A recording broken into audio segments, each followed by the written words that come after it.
Chronic obstructive pulmonary disease বা COPD হল ফুসফুসের একটি দীর্ঘমেয়াদী এবং ধীরে ধীরে বাড়তে প্রভাবিত করে। স্বাভাবিক অবস্থায় মানুষ সহজে শ্বাস নিতে পারে। আমরা শ্বাস নেওয়ার সময় অক্সিজেন গ্রহণ করি এবং শ্বাস ছাড়ার সময় শরীরের জন্য ক্ষতিকর কার্বন ডাই অক্সাইড বের করে দিই। এই প্রক্রিয়াকে বলা হয় গ্যাস এক্সচেঞ্জ। শ্বাস নেওয়ার প্রক্রিয়া শুরু হয় যখন ডায়াফ্রাম সংকুচিত হয়ে বুকের খাঁচাকে প্রসারিত করে।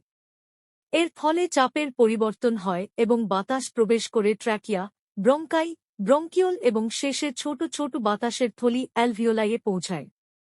এই অ্যালভিওলাইতেই ঘটে গ্যাসের বিনিময়। স্বাভাবিক অবস্থায় শ্বাসনালী ও অ্যালভিওলাই নমনীয় ও ইলাস্টিক হয়। শ্বাস নেওয়া ও ছাড়ার সময় এগুলো সহজে প্রসারিত ও সংকুচিত হতে পারে। অ্যালভিওলাইয়ের চারপাশে থাকে খুব ছোট রক্তনালী, যাকে বলা হয় ক্যাপিলারি।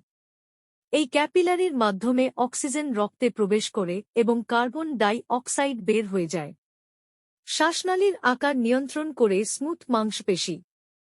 এছাড়াও শ্বাসনালীর ভেতরে একটি মিউকাস বা শ্লেষ্মা স্তর থাকে, যা বাতাসের ধুলা বা ক্ষতিকর কণাকে আটকে রাখে। সিওপিডি মূলত দুটি প্রধান রোগ নিয়ে গঠিত। প্রথমটি হল এমফিসেমা। এক্ষেত্রে শ্বাসনালী ও অ্যালভিওলাই শক্ত হয়ে যায় এবং তাদের ইলাস্টিসিটি কমে যায়। ফলে কিছু অ্যালভিওলাইয়ের দেয়াল ধ্বংস হয়ে বড় ও অনিয়মিত আকারের বায়ুথলি তৈরি হয় এবং গ্যাস বিনিময়ের ক্ষমতা কমে যায়। দ্বিতীয়টি হল ক্রনিক ব্রঙ্কাইটিস। এ অবস্থায় শ্বাসনালীর দেয়াল মোটা ও প্রদাহগ্রস্ত হয়ে যায় এবং প্রচুর পরিমাণে মিউকাস তৈরি হয়।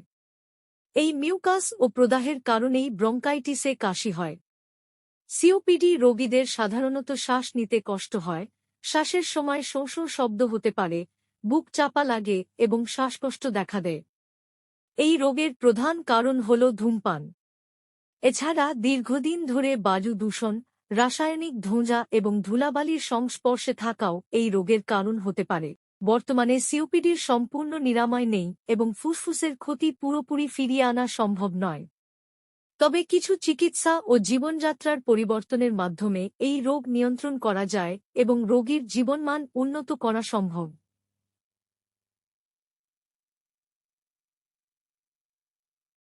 এর মধ্যে রয়েছে ধূমপান সম্পূর্ণভাবে বন্ধ করা, ইনহেলার ব্যবহার, দ্বিতীয় সংক্রমণের ক্ষেত্রে অ্যান্টিবায়োটিক, গুরুতর অবস্থায় অক্সিজেন থেরাপি এবং প্রয়োজনে ক্ষতিগ্রস্ত অংশ অপসারণের জন্য অস্ত্রোপচার।